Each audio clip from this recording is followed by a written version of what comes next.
sendiri, nah, kita mahasiswanya dibagi, ya. dikasih kitab. Sudah lama sekali kitab ini saya peroleh dari rektor kami itu. Ternyata alhamdulillah ketika kemarin disampaikan judul kajiannya temanya adalah Sumber Hukum Islam. Wah, saya terus ingat kitab ini. Langsung saya baca. Jadi yang pertama, sumber hukum Islam itu yang disepakati oleh ulama. Ada empat.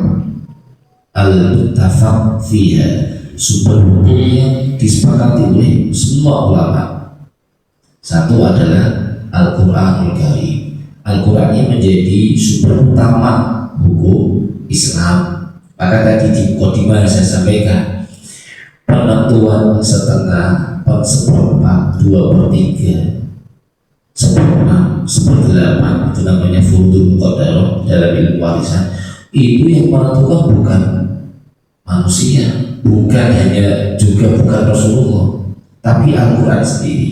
Tadi di ayatnya sedikit saya sebutkan itu, walakum nisfu ma taraka azwajukum illam yakul lakum waladun. Bagi kalian yang suami mendapatkan setengah harta peninggalan istri kalau kalian tidak punya anak. Fa iyyakum lakum waladun falakum rubu'. Kalau kalian punya anak, maka bagi kalian bagiannya 1/4. Lalu ada setengah, ada 1/4. Di mana itu kita temukan? Dalam Al-Quran. Maka Al-Quran ini menjadi sumber utama apa? Kenapa sholat itu bisa wajib?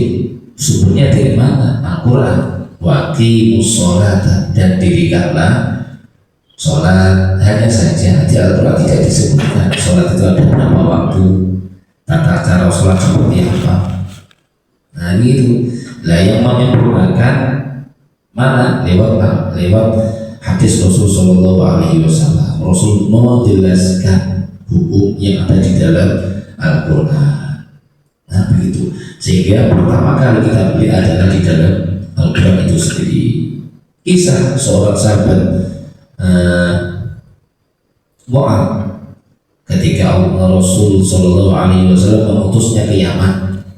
Lama ba'atha Mu'ad ila Yaman, Rasul ketika mengutus Mu'ad ke Yaman mengatakan, innaka sata'ti qauman ahli kitab. Engkau wahai Mu'ad akan mendatangi sebuah kaum yang mereka itu ahli kitab, pintar, mereka membaca kitab, ahli kitab.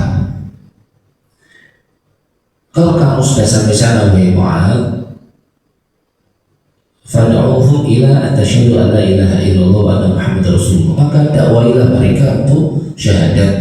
Karena ahli kitab kan bukan Islami awalnya, Yahudi dan Nasara ahli kitab. Jadi kalau kita menyebutkan baca istilah ahli kitab itu adalah al-Yahudu wa Nasara.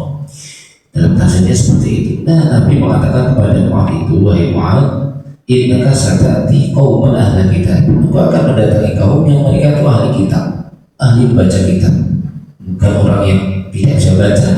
Itu ya.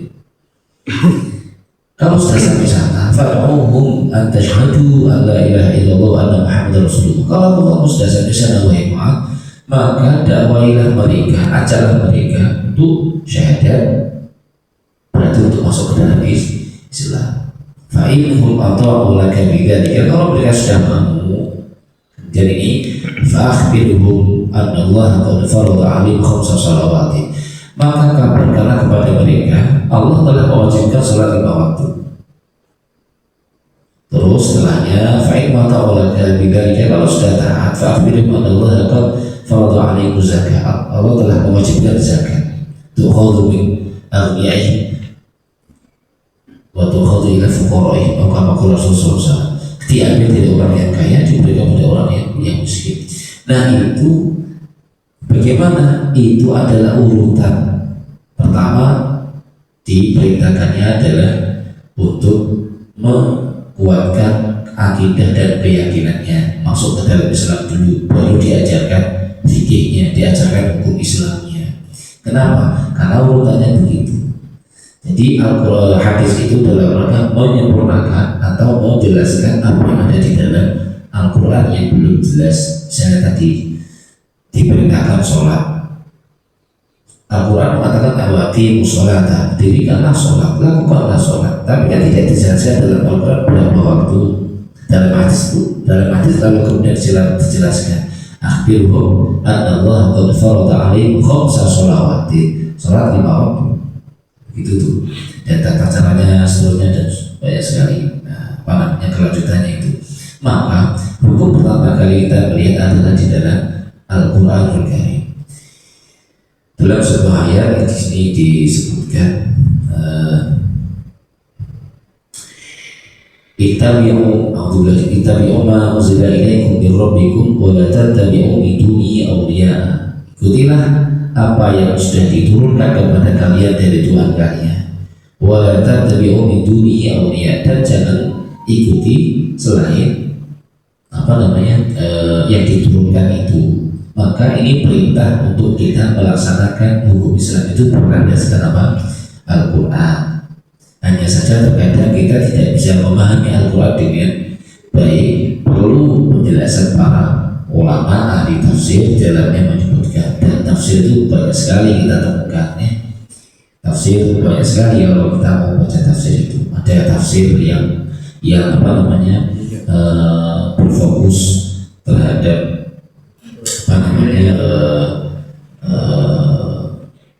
hukum Islamnya. Ada namanya tafsir atau dari tafsir Ibnu Katsir, tafsir Al-Qurtubi, tafsir banyak sekali yang kita bisa temukan itu. Dan semuanya itu ulama tulis tafsir itu dengan berdasarkan kecenderungan dalam bidang disiplin ilmu mereka. Ada ulama ahli tafsir yang suka sekali dengan ilmu linguistik, mendekati Al-Quran dengan sisi bahasa. Ada ulama yang cenderung suka sirah atau sejarah Islam, menjelaskan Al-Quran banyak sekali sirahnya. Ada ulama yang lebih cenderung kepada ilmu sunnah atau al-hadis, maka mendekati Al-Quran dengan menjelaskan banyak hadis yang terkait dengan penjelasan itu. Namanya tafsir Ibnu Katsir. Banyak kita temukan begitu. Nah, artinya Al-Quran itu menjadi sumber utama kita menentukan sebuah hukum. Bahkan dijelaskan itu wa man lam yahkum bima anzalallahu fa ulaika hum, orang-orang yang tidak mengikuti atau tidak mengambil hukum Islam dari apa yang diturunkan, maka mereka adalah orang-orang yang fasik atau orang-orang yang tersesat. Yang pertama adalah hujjah, dan cocok digunakan dalam kondisi apapun, situasi apapun, di negara manapun. Al-Quran itu sesuai sejak di awal diturunkannya dengan sekarang. Tidak ada kemudian Al-Quran direvisi karena tidak sesuai dengan zaman sekarang. Karena kitab yang paling sempurna adalah kitab Al-Quran. Beda dengan kitab-kitab yang lainnya, kitab-kitab Nabi terdahulu. Kitab Injil itu diturunkan kepada Nabi Isa alaihissalam. Setelah Nabi Isa meninggal dunia, wafat, berganti zaman, berganti generasi, itu mengalami sebuah perubahan sampai terjadi puluhan bahkan ratusan macam versi kitab Injil. Kemudian semuanya dihilangkan, disisakan 4. 4 ini ditulis dengan 4 orang yang berbeda. Ada Injil versi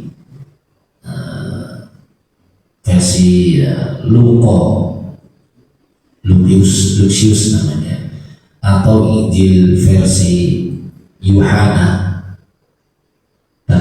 Kalau gampang lah, itu memiliki versi yang berbeda, ditulis oleh 4 orang yang berbeda. Isinya bertentangan antara satu dengan yang lainnya. Nah, itu beda dengan Al-Quran. Bahkan Al-Quran di negara manapun bahasanya tetap Arab, nggak ada Al-Quran berubah bahasa. Beda dengan kitab-kitab sebelumnya. Kitab sebelumnya di negara Arab menggunakan bahasa Arab, di negara Jepang menggunakan bahasa Jepang, di negara Inggris menggunakan bahasa Inggris. Yang Jawa menggunakan bahasa Jawa, tapi Al-Quran tidak. Di negara manapun dia tetap menggunakan bahasa apa? Bahasa Arab, tidak mungkin berubah. Nah, begitulah kemudian Al-Quran menjadi kitabun sholihun li zamanin wa makanin, kitab yang tepat untuk dijadikan landasan hukum dimanapun tempatnya, di zaman manapun. Yang kedua adalah as-sunnah, yaitu sunnah Rasul Shallallahu Alaihi Wasallam, menjadi sumber yang kedua kita menentukan sebuah hukum Islam. Tadi kami sebutkan, karena di Al-Quran tidak semuanya dijelaskan secara detail, membutuhkan penjelasan yang konkret, yang jelas. Dari mana penjelasannya itu? Dari hadis Rasul menjelaskan apa yang ada di dalam Al-Quran. Tetapi banyak pula kita temukan para sahabat itu memahami berbeda yang Rasul sampaikan. Misalnya ini, satu pernah menyampaikan kepada sahabat itu semuanya setelah selesai peperangan, menyampaikan la tusalli al-asra illa fi Bani Quraidah, janganlah kamu sholat asar kecuali di Bani Quraidah. Bani Quraidah itu di daerah Bani Quraidah, begitu ya. Janganlah kamu sholat asar, la tusalli al-asra illa fi Bani Quraidah, jangan kamu sholat asar kecuali sudah di Bani Quraidah. Sahabat ini punya dua pemahaman. Yang sahabat yang pertama itu memahaminya cepat-cepat sampai di Bani Quraidah, biar tidak ketinggalan sholat asar di sana. Tetapi kalau sudah setengah jalan, kalau sudah waktu asar, dia sholat asar di situ, baru kemudian melanjutkan perjalanan sampai di Bani Quraidah. Ini yang pertama. Yang kedua, memahaminya kalimat itu adalah tidak perlu terburu-buru. Nanti sholat asarnya di Bani Quraidah. Oke. Jadi kalimatnya sama, cuma sahabat itu memahami dengan dua pemahaman yang berbeda. La tusalli al-asra illa fi Bani Quraidah, janganlah kamu sholat asar kecuali di Bani Quraidah. Sahabat yang pertama memahami cepat-cepat perjalanan biar cepat-cepat sampai di Bani Quraidah, sholat asar di sana, gitu ya. Yang kedua memahaminya tidak terlalu terburu-buru, santai saja perjalanannya, yang penting nanti sholat asarnya bisa di Bani Quraidah. Nah, padahal kalimatnya sama, keluar dari mulut yang sama, mulut Rasul, tetapi sahabat memahami dengan pemahaman yang, nah itulah yang kemudian muncul perbedaan ulama dalam hukum. Contoh yang saya sampaikan itu, Rasul pernah suatu saat jadi imam sholat,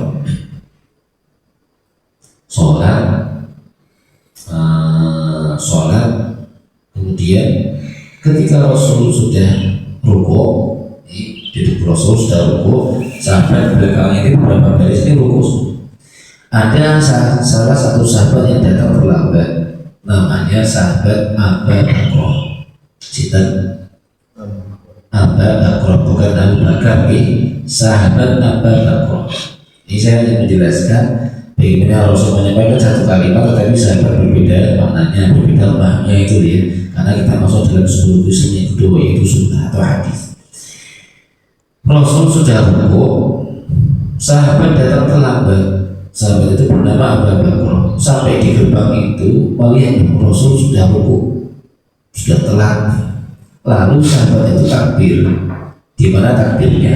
Di gerbang pintu. Kalau sedikit, ya disitulah ya, gerbang masuk masjid. Di pintu dia takbir, Allahu Akbar. Setelah takbir, dia rukuk, takbir kedua, Allahu Akbar. Kan itu tuh, dia gak baca Fatihah, dia masuk dia terlambat. Setelah sampai di gerbang, dia takbiratul ihram, Allahu Akbar. Terus langsung takbir lagi untuk rukuk, Allahu Akbar.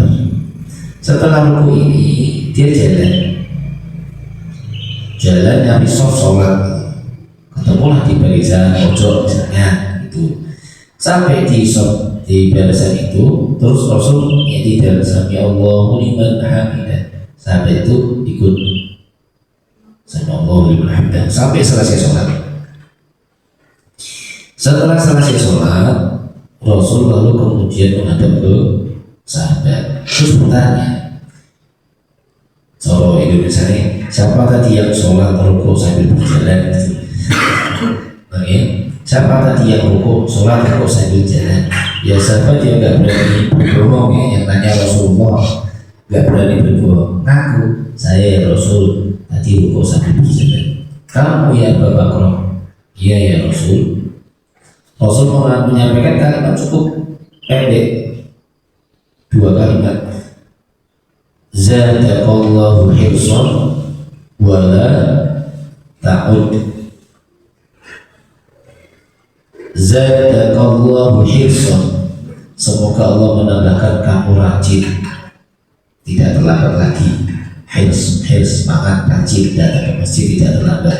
Kalimat yang kedua yang menjadi ulama berbeda pendapat dalam menentukan hukum fikih ini mengatakan wala dan janganlah.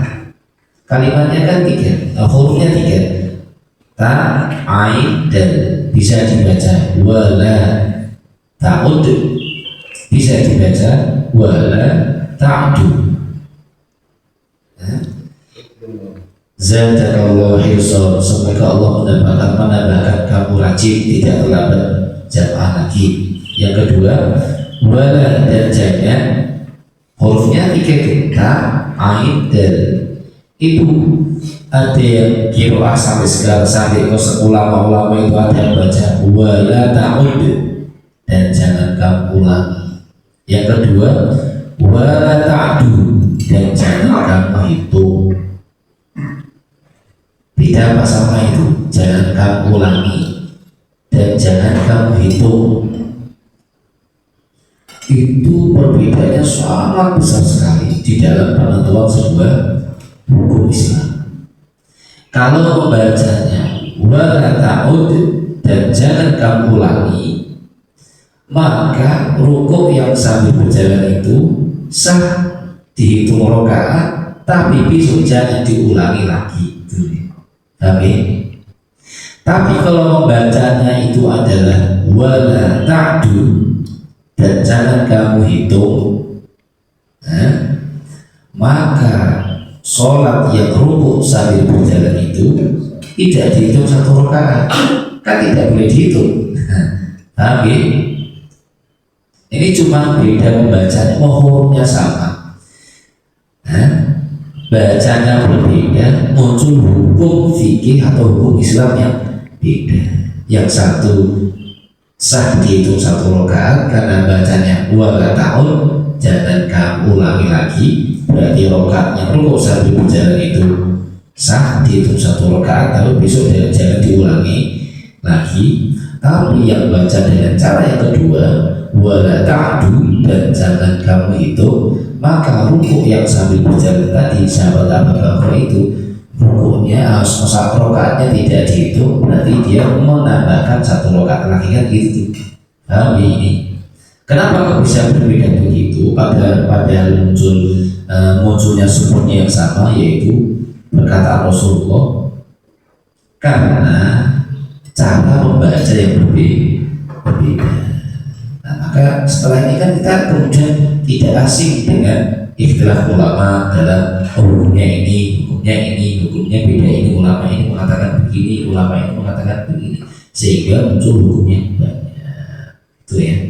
Cerita ini ada di dalam kitab namanya Bidayatul Mujtahid wa Nihayatul Muqtasid karya Imam Ibnu Rushd Al-Hafidh. Itu ya. Contoh lagi, Rasul suatu saat melakukan safar dengan beberapa sahabat, sehingga di sebuah kabilah atau kaum. Sampainya di kabilah itu, Rasul dan para sahabat itu dihidangkan di meja makan hewan namanya dob. Atas hewan dob yang pernah haji atau umroh di sana pernah melihat. Di Indonesia nggak ada. Yang mirip-mirip ada, tapi bukan itu ya. Namanya hewan dob. Nah, saya kan penasaran tuh, ada dalam hadis di Indonesia orang-orang jenenge hewan dob. Saya cari dalam YouTube. Saya buka YouTube, saya cari tulis pakai bahasa Arab itu hayawan dob. muncul itu wah, video-video tentang hewan domba. Ternyata bentuknya hampir sama dengan kadal tapi agak besar. Maka orang sering menyebutnya dengan istilah kadrun, kadal gurun. Ya kan di Indonesia ada gurun ya. Apa? Yang jelas hampir itu seperti kadal cuma bentuknya besar. Hanya saja itu hewannya adalah herbivora, pemakan apa? Tumbuh-tumbuhan.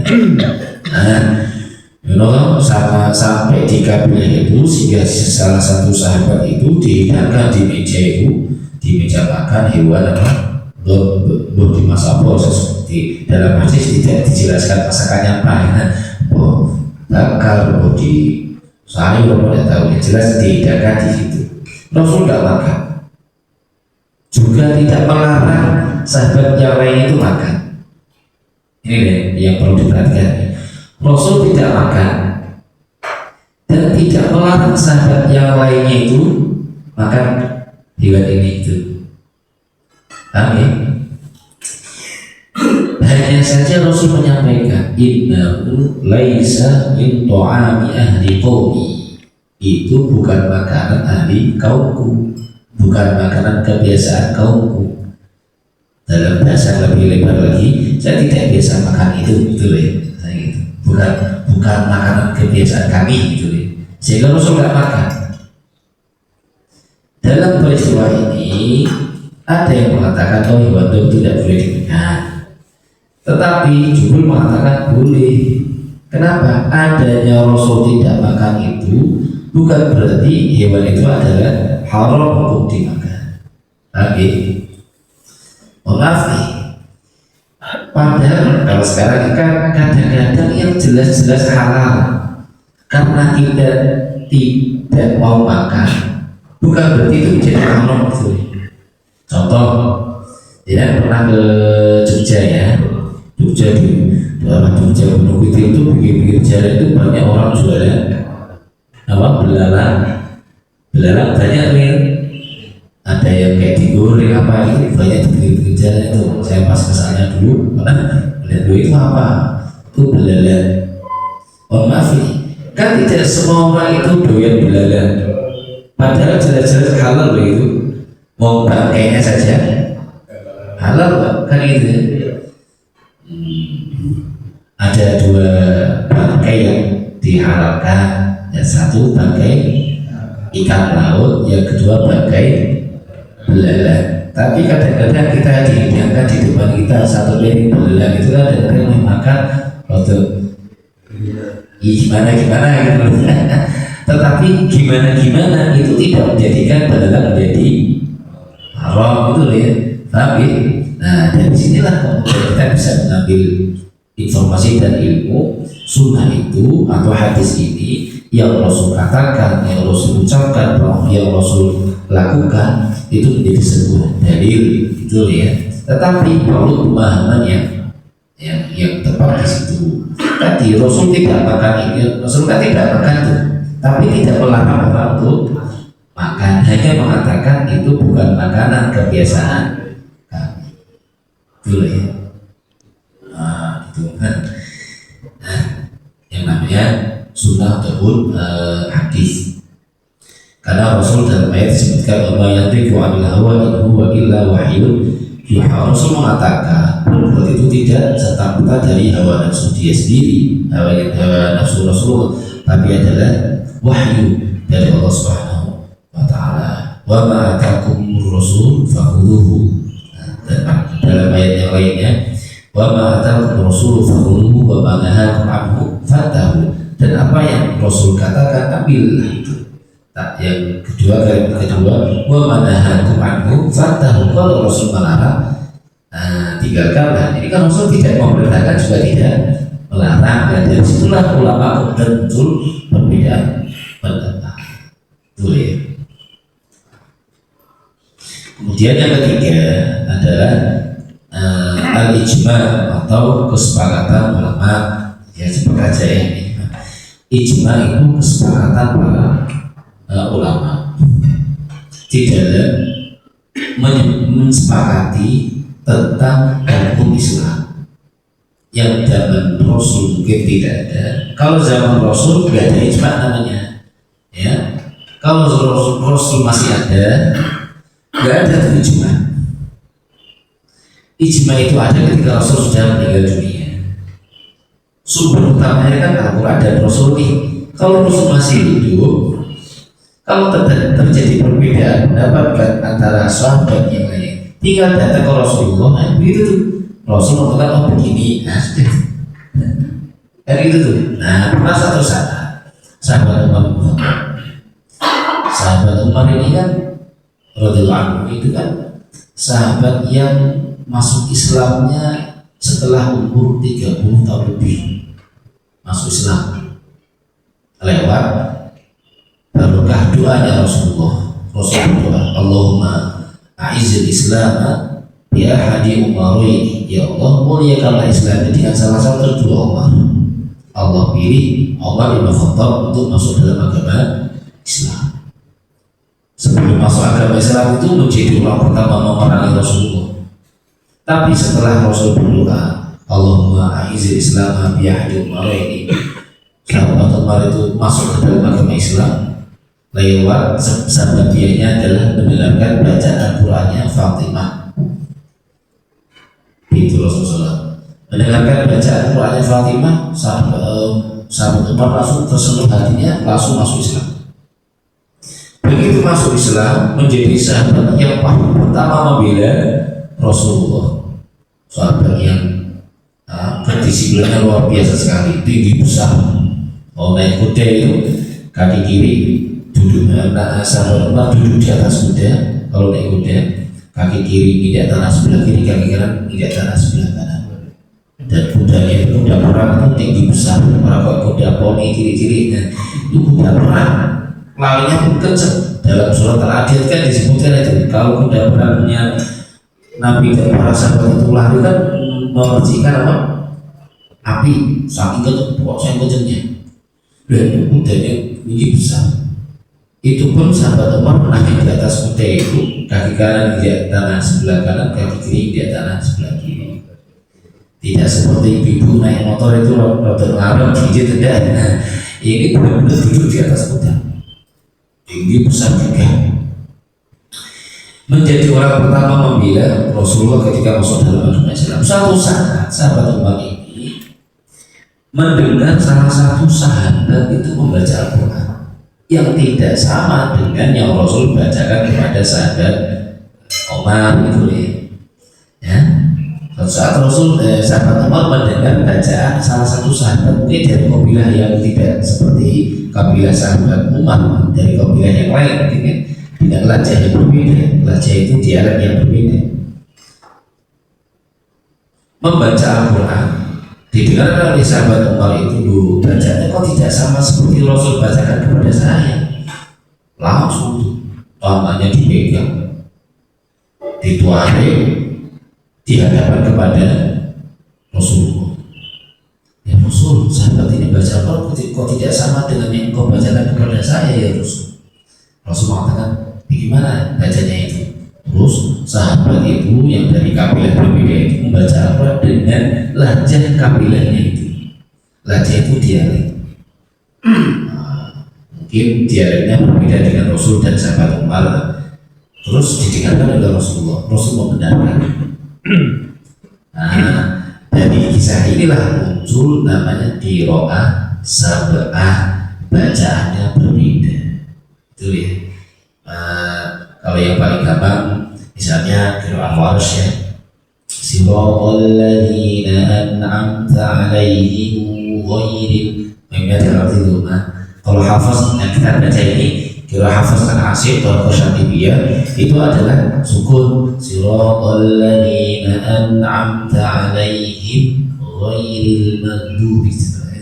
Tapi kalau qiraah Warsh memnya harokatnya lupa, siratal ladzina an'amta 'alaihim ghairil maghdubi 'alaihim, terusnya. Lah, jika sahabat itu baca Al-Quran dengan lajah dia, kabilahnya dia, terus Rasul benarkan, Sampailah ke kita ini muncul qiraah apa? Sab'ah. Betul ya. Nah sekarang Rasul sudah tidak ada. Berarti bagaimana kalau ada orang ini membaca Al-Quran atau tidak seperti yang Rasul ajarkan? Nah, kalau masih ada Rasulullah, suruh baca. Ayo kamu baca, benar gak dia Rasul? Alhamdulillahirabbil alamin. Misalnya ada nggak orang baca gitu tuh? Rasul nggak membenarkan, berarti dia boleh baca gitu. Tapi kan Rasul sudah tidak ada ini, meninggalkan riwayat qiraah ke sahabat ke tabi'in, ke tabi'in sampai ke ulama-ulama Al-Quran sampai ke kita. Maka seperti itulah yang dibaca, bukan sesuai dengan lahjahnya sendiri. Ya, kalau sekarang ini kan lahjah banyak nih. Orang Sunda punya lahjah sendiri, orang Jawa punya lahjah sendiri, orang mana Batak, Sumatera, Papua punya lahjah sendiri. Tapi kalau membaca Al-Quran harus sesuai lahjahnya Rasulullah. Kecuali Rasul masih hidup, dia didatangkan seperti kisahnya tadi itu, saya katakan tadi boleh. Nah sekarang Rasul sudah wafat, meninggalkan riwayat qiraah ke sahabat tadi, itulah yang kita ikuti, bukan membaca Al-Quran dengan lahjahnya sendiri. Yang ingin saya sampaikan, itu Rasul menjadi penentu hukum. Kalau terjadi perbedaan tadi sahabat Umar itu langsung dibawa Rasulullah, kan begitu. Maka pada zaman Nabi itu tidak ada namanya ijma. Ijma adanya kapan? Setelah Nabi wafat, meninggal dunia, muncullah permasalahan baru, ulama atau sahabat sepakat, ini kita sepakat bermasalah ini dihukumi seperti ini. Yang jelas dalam masalah hukum Islam. Kenapa? Karena tidak mungkin sepakat dalam kondisi yang salah. Rasulullah sahabat berkata, "Jadi umati ala dolalati." Tidak mungkin umatku itu berkumpul satu suara dalam keadaan yang salah. Kalau ada orang mengatakan seperti ini, terus dinilai tidak benar, pasti ada yang kemudian membenarkan dan meluruskan. Maka la tajtami ummati ala dolalati, ini yang kemudian melandasi hukum Islam, sumber hukum Islam yang berupa ijma. Nah, kemudian yang terakhir hukum yang disepakati para ulama adalah al-qiyas atau analogi. Ini yang menjadi banyak ikhtilaf di ulama. Para ulama itu berikhtilaf tentang qiyas. Ada yang mengatakan qiyas itu bagian dari sumber hukum Islam, ada yang mengatakan tidak, dia menggunakan istihsan namanya. Nah, qiyas ini adalah menyamakan perkara yang tidak ada hukumnya kepada perkara yang ada hukumnya karena memiliki sebab yang sama. Ya. Dulu ada perkara sudah ada hukumnya, sekarang ada perkara baru. Fikih itu kan selalu berkembang nih. Hukum Islam kan selalu berkembang nih. Dulu ada hukumnya dalam nas kalau kita bicara nas berarti Al-Quran dan Sunnah itu ya. Dalam nas ada hukumnya ditentukan oleh syariat, tapi ada unsur perkara baru yang belum ada hukumnya, tetapi disamakan dengan perkara yang sudah ada hukumnya karena memiliki sebab yang sama. Ini namanya apa? Qiyas. Contoh, Islam setelah selesai ke Al-Quran sudah sempurna, diturunkan wahyu sudah sempurna, muncul hukum bahwasanya minuman keras yaitu khamr itu adalah haram. Bahkan keharaman tahrimul khamri, keharamannya adalah langsung dari Al-Quran. Innamal khamru wal maisiru wal ansar wal azlam rijsun min amali syaitan fajtanibuhu. Sesungguhnya khamr, minuman keras, wal maisir, perjudian dan seterusnya adalah rijsun, perbuatan yang buruk, min amali syaitan, dari perbuatan syaitan, fajtanibuhu, maka jauhilah. Haram kan begitu. Nah sekarang lagi minuman keras itu tidak hanya khamr, ada yang sekarang namanya itu whisky, namanya cium, congyan, oplosan, namanya Ini semuanya ini kan belum ada hukumnya itu. Dalam nas tidak ada, Al-Quran tidak ada, Sunnah tidak ada. Disamakan dengan yang sudah ada hukumnya karena memiliki sebab yang sama, yaitu sama-sama memabukkan. Itu ya. Nah, maka whisky, oplosan ini hukumnya juga haram seperti khamr. Kenapa dia dikatakan haram? Karena dia juga memabukkan sebagaimana khamr itu memabukkan. Atau namanya itu bias, dibiaskan, disamakan. Nah, ini sumber hukum yang keempat yang ulama sepakat sebenarnya itu. Walaupun ada beberapa yang meninggalkan bias, tapi ulama ini antara Al-Quran dan Sunnah yang sekunder, yang pokok di situ, yang pelengkap adalah al-ijma wal qiyas, ijma dan qiyas. Apakah ada selain empat ini? Ada. Nah, ada al-urfu, kebiasaan atau adat sebuah budaya atau adat kaum tertentu bisa dijadikan landasan hukum atau sumber hukum tatkala tidak bertentangan dengan syariat. Tapi kalau adat itu bertentangan dengan syariat, maka tidak boleh dijadikan standar hukum. Ada lagi namanya tadi istihsan. Istihsan itu menghilangkan keburukan atau mandurat, mengambil yang baiknya. Wudu harusnya menggunakan air. Karena air itu tidak ada, maka didatangkan debu aja, debu yang suci. Nah begitu tuh. Nah ini namanya istihsan dan seterusnya. Saya kira itu ya untuk materi atau tema pada kesempatan kali ini. Barangkali nanti ada jamaah yang mau bertanya, kami berikan kesempatan untuk bertanya untuk melengkapi kajian pada pagi kali. Jadi saya cukup sekian, semoga bermanfaat. Assalamualaikum warahmatullahi wabarakatuh.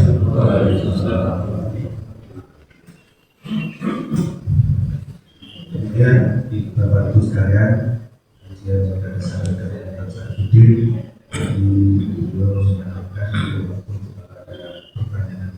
Itu kalau ada pertanyaan mengambil silakan. Assalamualaikum.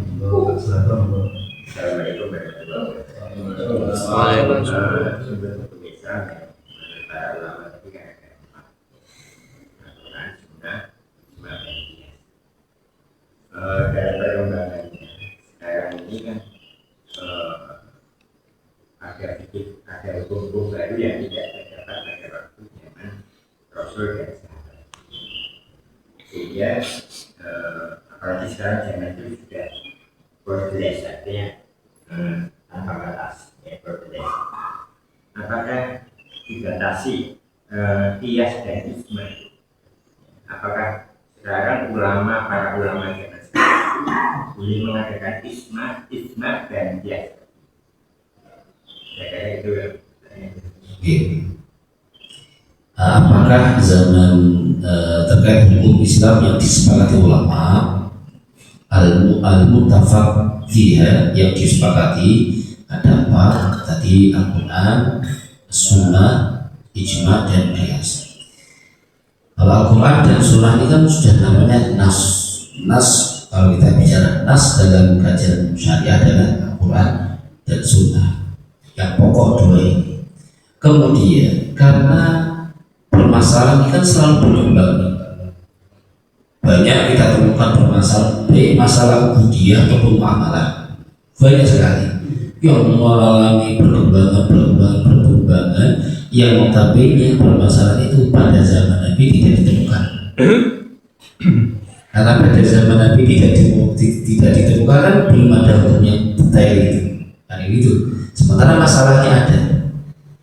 Nah, oleh karenanya ada alternatif selain nas Al-Quran dan Sunnah, karena tidak ada di Al-Quran, tidak ada di Sunnah, maka ada alternatif, yaitu ijma sahabat atau ijma para ulama, dan adalah yang kedua qiyas atau analogi. Kalau bagaimana hukumnya, apakah ijma dan qiyas ini kemudian masih relevan untuk digunakan sebagai landasan menentukan hukum? Kalau memang di dalam Al-Quran dan Sunnah tidak ditemukan, tidak ada hukumnya di situ, sementara permasalahan harus ditemukan hukumnya, maka boleh menggunakan ijma, kesepakatan para ulama, dan qiyas atau analogi terhadap permasalahan sudah ada hukumnya. Contoh paling sederhana, misalnya dalam muamalah jual beli. Jual beli ini kan perkembangannya sangat luar biasa sekali. Pada zaman Nabi itu jual beli hanya manual. Datang, ada orang punya barang, kita kasih bukan dengan barter, model barter gitu. Ini punya berapa, ini punya berapa gitu. Jual beli fokus hanya di situ. Tetapi sekarang maaf, ketika Al-Quran mengatakan idza nudiya lis-sholati min yaumil jumu'ati fas'au ila dzikrillahi wa dzarul bai'ah. Idza nudiya lis-sholati, ketika dipanggil nida seruan untuk sholat di yaumil jumu'ah pada hari Jumat, fas'au, maka segeralah kamu hadir datang ila dzikrillahi untuk sholat, untuk melaksanakan ibadah sholat Jumat, wa dzarul, dan tinggalkanlah al-bai'ah, jual beli, dan tinggalkanlah jual beli. Nah, ini kan larangan jelas itu. Al-Quran, Allah lewat Al-Quran maksudnya jelas melarang transaksi jual beli pada waktu dilaksanakan aktivitas ibadah sholat Jumat. Dan itu tuh, ini sudah jelas nih. Tetapi jual beli dengan macam-macam itu. Mungkin nggak orang melakukan jual beli ketika pelaksanaan sholat Jumat? Mungkin sekali gitu. Ya, ada orang datang sholat Jumat, datang ke masjid. Pastikan sekarang tidak mungkin kamu meninggalkan HP ini menjadi teman sejati dimanapun pasti dibawa. Terus datang gua asik di masjid, duduk, terus seledehan sambil baca doa Bismillahirrahmanirrahim, Bismillah. Nah, terus diniati terus ya. Terus kali itu dulu khotibnya lapar, bosen, buka HP. Nah itu tuh, buka HP, buka aplikasi. Apa itu, jual beli kan banyak ya. Ada Shopee, ada apa, ada banyak kali. Jadi sering-sering ngurungnya khotibnya sendiri lapar. Akhirnya dua HP buka Shopee. Iseng-iseng HP beli sepatu, tulis sepatu, muncul gambar sepatu. Lo kok seneng, harganya cocok, diklik beli. Beli kan jual beli namanya ini. Ini apa betul? Klik beli. Dan ketika dia sudah klik mencet beli, itu kan berarti sudah ada transaksi. Nah inilah namanya perkembangan zaman jual beli seperti ini juga dikatakan bukan jual belinya haram ya, bukan haramnya tuh jual belinya tuh haram, bukan, karena waktunya dilaksanakan adalah sholat menjadi jual belinya haram. Karena dalam Islam itu ada memang haram beratnya, ada memang haram karena sebab dan seterusnya. Kalau haram beratnya haram, maka dia tetap haram. Tapi kalau sebabnya haram, bisa jadi beratnya itu tidak haram. Kambing itu kan halal nih, ya. Karena motonya tidak betul sesuai syariat, jadi haram. Tapi kalau kucing itu kan memang haram, walaupun kita sembelih pakai Bismillahirrahmanirrahim, kucing disembelih pakai Bismillahirrahmanirrahim sesuai dengan syariat, ada tiba dan seterusnya, apakah jadi halal dan tidak? Karena adanya sudah. Alhamdulillah jual beli ini kan halal sebenarnya. Wa halallahu al-bai'a wa harrama riba. Allah menghalalkan jual beli dan mengharamkan riba. Jual beli itu haram, tapi karena dilakukan di waktu yang tidak tepat dalam syariat ditentukan, maka jual belinya menjadi haram. Jangan kita bayangkan jual beli zaman dulu, jual beli ada uang ke pasar. Nah, karena duduk di pasar itu bisa jual beli kan itu tuh. Nah, maka mulai berkembang zaman. Nah inilah peranan ijma dan qiyas itu sebagai alternatif yang kedua ketika alternatif pertama yaitu Al-Quran dan Sunnah di dalamnya kita tidak bisa menentukan hukum, sementara masalah ini harus ada hukumnya, ditentukan hukumnya, maka kita pakai alternatif yang kedua yaitu menggunakan ijma kesepakatan ulama tentang sebuah hukum fikih atau hukum Islam. Yang kedua menggunakan qiyas atau analogi yang analogi saja ada tuntunannya, tidak sembarangan. Harus harus dikiaskan dengan hukum yang permasalahan sudah ada hukumnya. Ini permasalahan sudah ada hukumnya. Ini permasalahan baru belum ada hukumnya. Dikiaskan dengan permasalahan yang ada hukumnya ini karena memiliki sebab yang sama. Tadi itu ada whisky, ada congyang, ini kan baru nih. Zaman Nabi nggak ada congyang, tidak ada whisky, tidak ada oplosan. Tapi karena memiliki sebab yang sama, yaitu sama-sama memabukkan, maka bisa dikiaskan dengan khamar yang hukumnya sudah ada di dalam Al-Quran. Namanya ijma dan kias menjadi alternatif kedua dan bisa digunakan ketika memang dia yang pertama itu tidak kita menemukan hukum di dalam Al-Quran maupun teks nas hadis dari Allah. Ada lagi monggo. Mengenai perbedaan mazhab itu dalam keputusan mana yang harus kita ikuti, apa model kita atau mana yang berbeda? Ya, mazhab itu adalah pola pikir ataupun pendapat para ulama yang diketahui secara umum ada 4. Saya urutkan sesuai dengan masanya ya. Mazhab Imam Abu Hanifah, mazhab Imam Malik, mazhab Imam Syafi'i, mazhab Imam Ahmad bin Hanbal atau Hambali. 4 ini punya karakter-karakter yang tidak sama karena zamannya berbeda.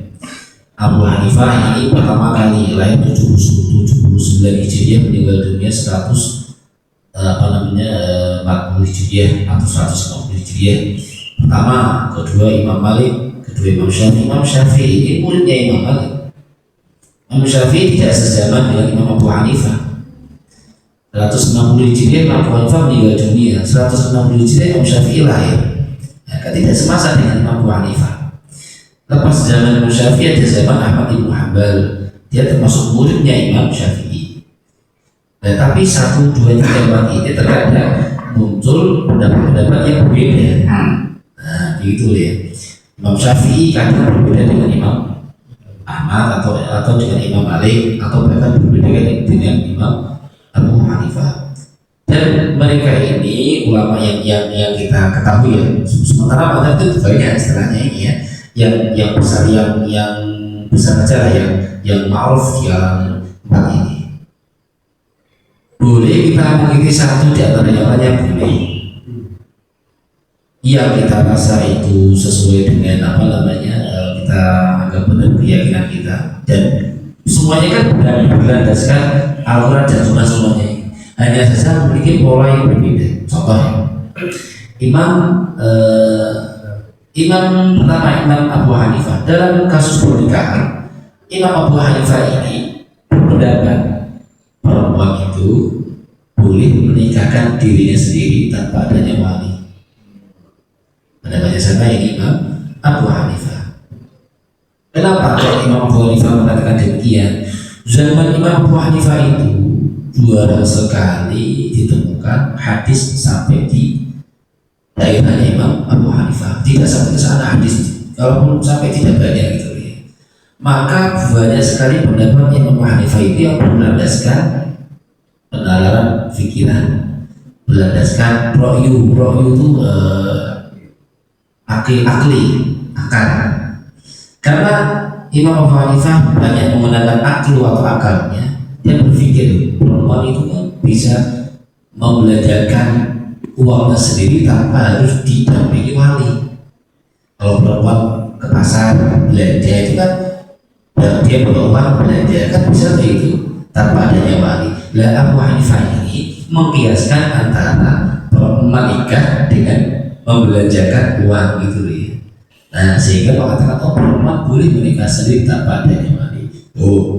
Tapi jumhur selain Imam Abu Hanifah mengatakan harus ada wali. Karena ada hadis mengatakan la nikaha illa biwaliyyin wa syahidai adlin. Tidak ada nikah yang sah kecuali ada satu wali dari pihak perempuan dan syahidai adlin, 2 saksi dari laki-laki. Itu ya. Kenapa Abu Hanifah ini berbeda pendapatnya? Karena tidak banyak hadis yang sampai ke Abu Hanifah pada zaman itu, sehingga menggunakan mayoritas menggunakan aktu atau ro'ilnya. Imam Malik dalam kasus pernikahan berpendapat, oh laki-laki tidak perlu mendatangkan saksi, nikah tidak perlu disaksikan orang banyak yang kisah. Itu pendapatnya Imam Malik, itu loh ya. Tapi jumhur Imam Syafi'i dan Imam Hambali tetap harus ada wali, tetap harus ada saksi. Boleh kita mengerti mana yang yang kita yakini, tetapi yang tidak boleh mencampur adukan. Misal, urusan pernikahan masalah wali mengikuti madzhab Abu Hanifah tanpa wali, masalah saksi mengikuti madzhab Malik tanpa saksi. Akhirnya laki-laki perempuan menikah tanpa wali tanpa saksi. Berarti kan tidak boleh. Nanti tahu-tahu ada jadinya kalau bapak saya sudah nikah. Ini kan bahaya ini. Nah, makanya tidak boleh mencampur adukan apa tadi? Madzhab itu tadi. Ya, kalau kita di rata-rata Imam menggunakan madzhabnya Imam Syafi'i. Di Mesir madzhabnya Imam Syafi'i, di Madinah madzhabnya Ahmad bin Hanbal. Di Mekah madzhabnya Ahmad bin Hanbal, di Madinah madzhabnya Imam Malik, di Maroko madzhabnya Imam Malik dan seterusnya. Itu contoh kecil ya, ini banyak sekali. Karena masalahnya kan banyak ini, ada budaya, muamalah, saya sebutkan ada beberapa contoh yang kecil ini. Nah, artinya madzhab itu semuanya itu bisa kita ikuti tanpa ada batas. Nggak boleh madzhab Malik, nggak boleh. Yang dilarang adalah mencampur adukan madzhab dalam rangka ingin mencari keringanan atau mencari hal yang enaknya saja. Seperti pernikahan enak ini madzhab Malik tanpa saksi, madzhab Hanafi tanpa wali, akhirnya laki-laki perempuan menikah. Nah, ini kan boleh enak itu yang dilarang dalam apa? Dalam agama. Tadi ada lagi cekap deh. Kita dengan syarat kalau atau raga bisa menjadikan motivasi kita kembali untuk mempelajari hukum Islam atau fikih, karena itu berkaitan dengan kita sehari-hari. Kalau tidak tahu hukumnya kan ya kurang terasa beragama kita itu. Maka perlu kita dalami lagi, banyak buku yang bisa dibaca, banyak literasi yang bisa kita lakukan untuk menambah takofah, informasi terkait hukum Islam atau fikih dalam Islam.